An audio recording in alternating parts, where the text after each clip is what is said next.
Gloria a Dios, amados hermanos y amigos que nos ven a través de este medio. Dios bendiga sus vidas y sus hogares.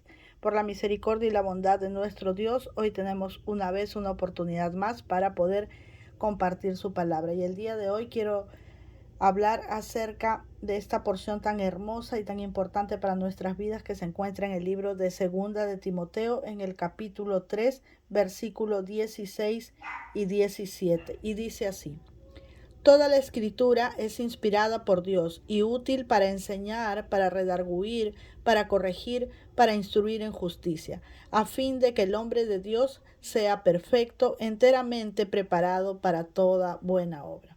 Qué hermoso lo que nos dice aquí y qué clara es la escritura también cuando nos habla. Dice toda la escritura, no solo una parte, no solo una gran porción, no la parte que más nos agrada, sino que toda la escritura es inspirada por Dios, es decir, inspirada, es decir, insuflada, soplada por Él, dada por Él, entregada por Él, dice, dada por Dios y tiene propósitos. Qué importante, muchas veces no hemos atesorado la palabra del Señor como debe hacerse debidamente porque no conocemos a profundidad que Dios tiene propósitos en su palabra para nosotros, que muchas veces se dice que la palabra del Señor es el manual de Dios para el hombre, pero no hemos entendido los grandes e importantes propósitos que esta palabra tiene para nuestro bienestar, para nuestra vida, para la santidad que debemos de tener, para la integridad que debemos de lograr, para esa vida apartada del pecado, y cómo nos ayuda esta escritura, cómo es nuestra fuente y nuestra fuerza para poder ir creciendo en santidad. Dice: toda la escritura es inspirada por Dios y útil para enseñar. Yo haría una pregunta: ¿quién no necesita ser enseñado en estos tiempos y en todos los tiempos, verdad? Siempre necesitamos ser enseñados porque está de más repetir que nosotros no lo sabemos todo. El único que lo conoce todo y para el cual no hay nada oculto es nuestro Dios. Entonces nosotros necesitamos ser enseñados. Nadie podría decir: no, yo ya lo sé todo, ya lo conozco todo, he leído toda la Biblia, de Génesis a Apocalipsis, la he leído más de 2, más de 3 veces. Pero la escritura no es una escritura como cualquier otra, como leer un libro, como leer el periódico o una revista. Cada vez que la leemos y cada vez que tomamos de ella para nosotros, nos da un mensaje que redarguye en nuestra mente, en nuestro corazón, nos da un mensaje que alienta nuestra vida, que nos hace un llamado de atención, que nos hace recapacitar. Entonces dice, toda la escritura es inspirada por Dios con el propósito de enseñarnos cómo vivir, de enseñarnos cómo luchar contra el enemigo, de enseñarnos cómo afrontar las dificultades, también de enseñarnos cómo ser agradecidos con el Señor y sobre todo de enseñarnos cuál es la sana doctrina de Jesucristo y sus apóstoles, de lo que yo siempre les voy a hablar y de lo que es tan triste darnos cuenta que hoy en día la iglesia del Señor está siendo golpeada y ha sido introducidas falsas doctrinas de diferente índole y son muy pocas, diría yo, poquísimas, contadas con los dedos de la mano las iglesias que luchan por mantenerse en la sana doctrina de Jesucristo y sus apóstoles. ¿Cuál es la sana doctrina de Jesucristo y sus apóstoles? Pues toda la enseñanza que practicó Jesucristo, que nos enseñó Jesucristo y que practicaron sus apóstoles. Si hay algo que tú ves en un templo, en una congregación, que no lo hizo Jesucristo, que no lo practicaron sus apóstoles, hay que desecharlo, porque esa es la sana doctrina, solo lo que Jesucristo enseñó y lo que sus apóstoles aprendieron y siguieron enseñando. Bien, también nos dice que no solo es para enseñar, sino para redarguir. ¿Qué cosa es redarguir? Redarguir es contraargumentar haciendo que un argumento se vuelva en contra de la persona que lo presentó. ¿Qué quiere decir esto? Muchas veces nosotros ponemos pretextos y decimos, bueno, yo estoy equivocada porque mi situación es esta, bueno, yo hice esto o me parece esto porque estoy pasando por esta circunstancia, no me parece que es tan malo, y vamos a la luz de la palabra y encontramos que sí, que estamos pecando, que estamos equivocados. Y muchas veces las personas no nos pueden convencer a nosotros del error que tenemos, pero cuando leemos las escrituras, estas contraargumentan con nuestro argumento y nos hacen entender por la misericordia de Dios y por el poder de su Espíritu Santo, que es aquel que nos redarguye, que nosotros estamos equivocados. Es por eso que se dice que las escrituras o la Biblia es un libro o son libros que se han hecho en uno, porque la palabra Biblia significa libros. Entonces, toda esta palabra del Señor está conformada para nosotros poder leerla, estudiarla, comprenderla y de esta manera que esta palabra viva y eficaz redarguya nuestro ser, redarguya nuestra mente, lo que hay en nuestro corazón, ¿verdad? Porque la palabra humana, el consejo humano no nos hace recapacitar. Lo único que tiene ese poder vivificante, ese poder para hacernos ver nuestros errores, es la palabra de nuestro buen Dios, porque es una palabra, dice, más cortante que una espada de dos filos, que penetra hasta lo profundo de nuestro ser y conoce y nos hace ver nuestros errores y nuestros pecados. Pero también dice que es para corregir. ¿Y qué será corregir?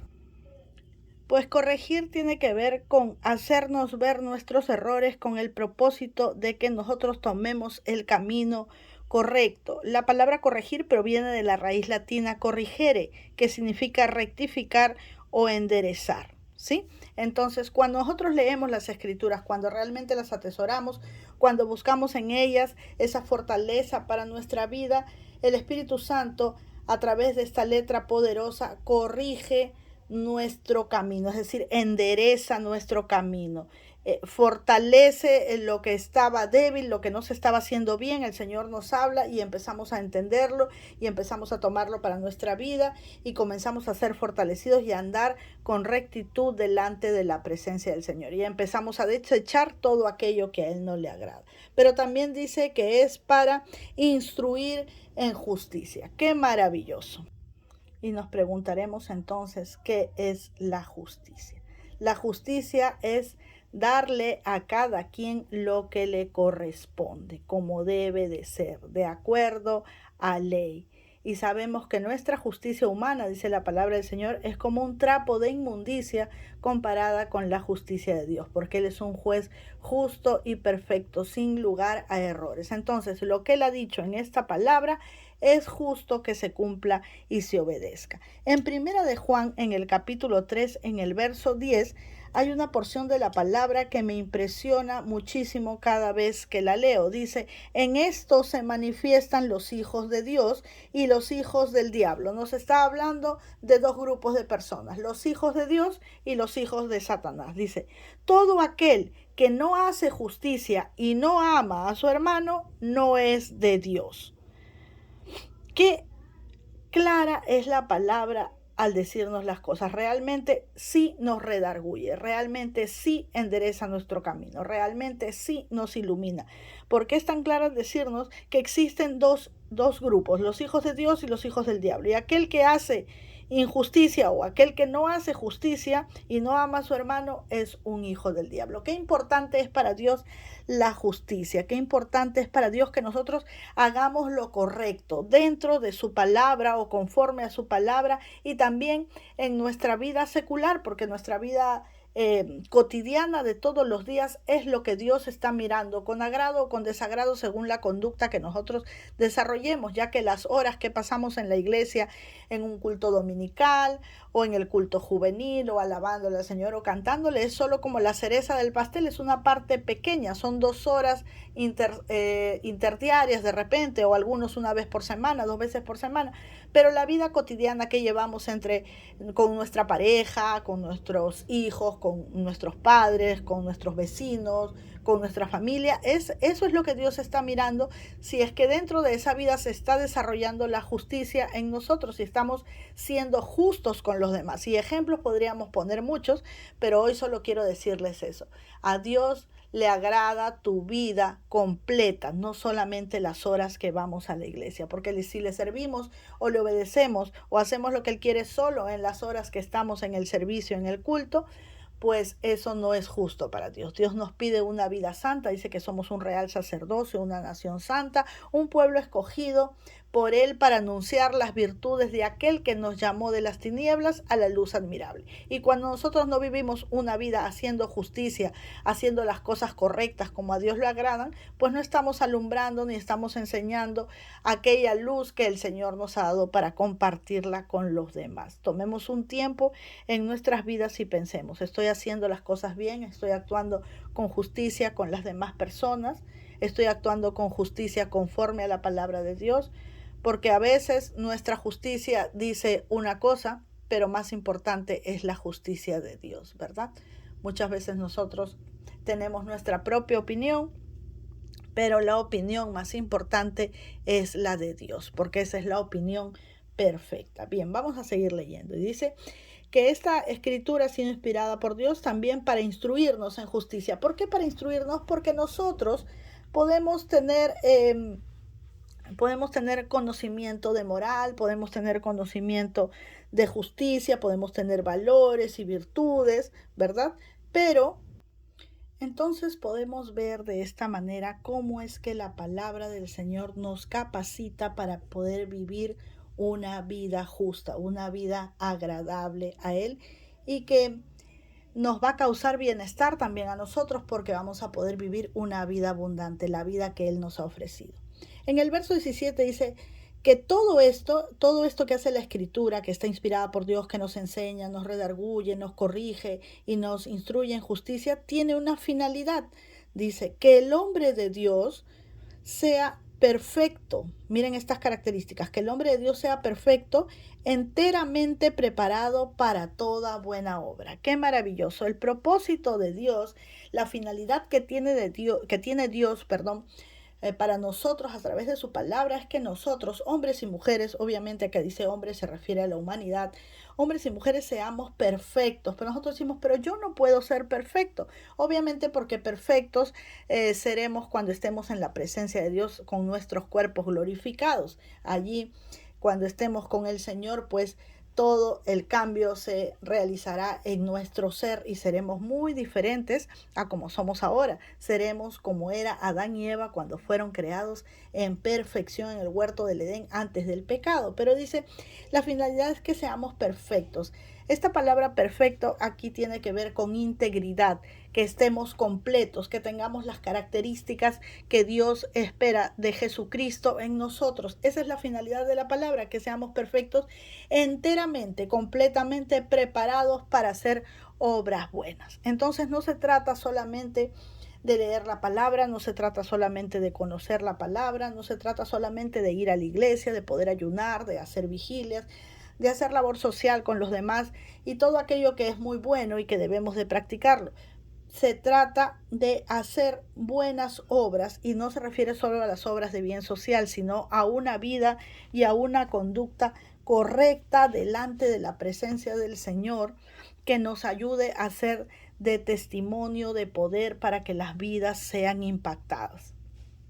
Queridos hermanos, queridas hermanas, amigos que nos ven, el Señor tiene un propósito para nuestra vida y es que su luz brille dentro de nosotros, es que su Espíritu Santo gobierne todo nuestro ser. Es también que nosotros podamos ser el reflejo de Jesucristo, como siempre digo, la mirada de Jesucristo, la extensión de los brazos de Jesucristo, el caminar de Jesucristo, el hablar de Jesucristo, habite dentro de nosotros para que podamos hacer su obra evangelística. Su obra evangelística no tiene solo que ver con salir a llevar su palabra de puerta en puerta, sino con llevar una vida esforzada para vivir en integridad, para vivir en santidad, para agradarle a Él y poder reflejar su amor, su misericordia, su bondad en todas las personas que nos rodean. Veamos lo que dice la palabra del Señor en el libro de Juan, en el capítulo 17, del verso 14 en adelante. Dice así: yo les he dado tu palabra, y el mundo los aborreció, porque no son del mundo, como tampoco yo soy del mundo. No ruego que los quites del mundo, sino que los guardes del mal. No son del mundo, como tampoco yo soy del mundo.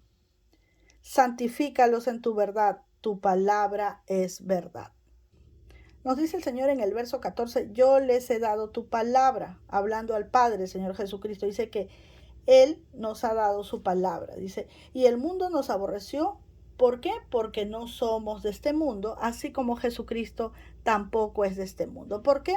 Porque nosotros tenemos ciudadanía celestial, porque estamos aquí, pero somos llamados a servirle al Señor, a aceptar a Jesucristo como el Señor de nuestras vidas, y no tiene que ver solo con una oración, sino con querer vivir como Él vivió cuando estuvo en la tierra, y de esta manera un día estaremos en el cielo. Pero Justamente por ese tipo de vida o estilo de vida correcto que nosotros debemos llevar, el mundo que tiene otra corriente, otra filosofía, otros pensamientos, nos va a aborrecer. Y por eso el Señor dice en el verso 15, no ruego que los quites del mundo, sino que los guardes del mal, que nos guarde de todos los peligros y que nos guarde de caer en tentación. Pide Jesucristo al Padre. Dice el verso 16, no son del mundo como tampoco yo soy de este mundo, porque ya lo dije, tenemos ciudadanía celestial. Santifícalos en tu verdad, dice el verso 17, tu palabra es verdad. Qué maravilloso. Hemos leído que toda la escritura es inspirada por Dios, es útil para enseñar, para redarguir, para corregir, para instruir y con el propósito de que seamos perfectos, enteramente preparados para toda buena obra. Y aquí Juan nos dice también que la palabra nos santifica. Qué maravilloso poder saber que cada vez que nos acercamos a esta palabra que es Jesucristo mismo, porque este verbo se hizo carne y habitó en medio de nosotros, esta palabra poderosa puede impactar nuestras vidas de una manera espiritual que nos santifica. ¿Y qué es santificarnos? Apartarnos, es limpiarnos, quitarnos toda inmundicia, quitar toda contaminación. Cada vez que nos acercamos a la palabra con el propósito de conocerla, de leerla, de amarla y de poder vivirla, sobre todo, que es lo más importante, que podamos vivirla, el Señor santifica nuestras vidas. Y escuchemos lo que nos dice en el libro de Santiago, capítulo 1, versículo 22 al 25. Pero sed hacedores de la palabra y no tan solamente oidores, engañándonos a vosotros mismos. Cuando nosotros solamente escuchamos la palabra y no la ponemos en práctica, no engañamos a Dios, no le estamos mintiendo a Él, nos estamos engañando a nosotros mismos, porque creemos que tan solo por ir a la iglesia, que tan solo por escuchar la palabra de vez en cuando o leerla de vez en cuando vamos a ser mejores. No, nos estamos engañando, estamos tratando de acallar nuestra conciencia que nos está llamando a reconciliarnos con el Señor. En el verso 23 dice, porque si alguno es oidor de la palabra, pero no hacedor de ella, este es semejante al hombre que considera en un espejo su rostro natural, aquel hombre que se pone frente a un espejo y se mira. Porque él se considera a sí mismo y se va y luego olvida cómo era. ¿No es eso lo que ocurre muchas veces cuando vamos al culto y escuchamos la palabra o cuando leemos la porción de la palabra de manera apresurada, sin estudiarla a profundidad, sin escudriñarla? Luego nos preguntan, ¿y cómo estuvo el servicio? ¿Cómo estuvo el culto? Estuvo precioso. ¿Y de qué predicó el pastor? Ay, no me acuerdo, pero estuvo hermoso. Esa es la respuesta que damos muchas veces porque no hemos dado la atención debida a la palabra del Señor. Y luego en el verso 25 dice, mas el que mira atentamente en la perfecta ley, esta es la perfecta ley, la palabra del Señor, la de la libertad, y persevera en ella, no siendo oidor olvidadizo, sino hacedor de la obra, este será bienaventurado en lo que hace. Qué maravilloso. Será bienaventurado por tomarle atención a la palabra, será bienaventurado por vivir la palabra, será bienaventurado por atesorar la palabra. Y mira toda esta suma de regalos maravillosos que el Señor nos da solo cuando comprendemos la importancia de su palabra, ¿sí? Seremos enseñados, seremos redarguidos, seremos corregidos, instruidos para ser justos, estaremos preparados para toda buena obra, seremos santificados también y también seremos bienaventurados, es decir, bien encaminados. Busquemos la palabra del Señor cada día, amados hermanos, atesorémosla, aprendamos a conocer el gran valor que esta palabra tiene para nuestras vidas. Esta palabra es tan poderosa y tan trascendental que podemos estar en cama a punto de morir enfermos con nuestro cuerpo cansado y abatido, y esta palabra es viva y eficaz. Esta palabra es medicina para nuestro cuerpo y refrigerio para nuestros huesos. Esta palabra inyecta vida a nuestras vidas, nos vivifica y nos levanta, porque esta palabra es Jesucristo mismo, nuestro Salvador y nuestro Maestro. Deseo de todo corazón que el Señor esté bendiciendo sus vidas y aumentando en cada uno de ustedes y en sus corazones el deseo de conocer cada día más de Él, el tener hambre y sed del conocimiento de esta palabra, que es el tesoro más precioso que el Señor nos ha dado, que si están enfermos, en el nombre del Señor sea impartida sanidad sobre sus vidas conforme a la voluntad de nuestro buen Dios. Si están necesitados o cansados, el Señor ponga también de su mano poderosa y misericordiosa sobre ustedes, sobre cada uno de nosotros, para que seamos bendecidos conforme a su perfecta voluntad, y nos estaremos escuchando y leyendo la palabra del Señor en una próxima oportunidad, si el Señor así lo permite. Se despide con mucho cariño de ustedes la hermana Gloria Paredes, pidiéndoles también que intercedan en oraciones por este pequeño canal para que la palabra del Señor pueda ser difundida a muchas más personas. Este canal tiene solo esa finalidad de enseñar, de instruir de alguna forma, de una manera sencilla y clara, en mensajes cortos, para que tú los puedas compartir a través de WhatsApp con tus contactos y también lo puedas hacer a través de Facebook y de todas las redes sociales, pues el propósito es alcanzar muchas más almas para la gloria del Señor. Un abrazo grande, un beso enorme, mis amados hermanos, un abrazo y un saludo con mucho amor para toda la tribu de Oro allá en España, en Ourense, para mis hermanos y hermanas de la iglesia tesalónica, para todos aquellos que nos escuchan también de la misión pentecostal misionera, para mis hermanos de Worship God y de todas las iglesias, de todas las congregaciones en el mundo entero que nos estén escuchando. Estos videitos llegan muy lejos a diferentes países y yo me gozo en el Señor porque esto no es gloria mía, la gloria es para el Señor, ¿sí? Él nos usa y nosotros haciendo lo que Él nos pide simplemente somos obreros inútiles, porque desde el hablar, el respirar y el conocimiento que podamos tener, todo se lo debemos a Él. Nosotros sin Él somos nada. Un abrazo, mis queridos hermanos, en el amor de Cristo Jesús, y que el Señor nos bendiga a todos. Bye, bye.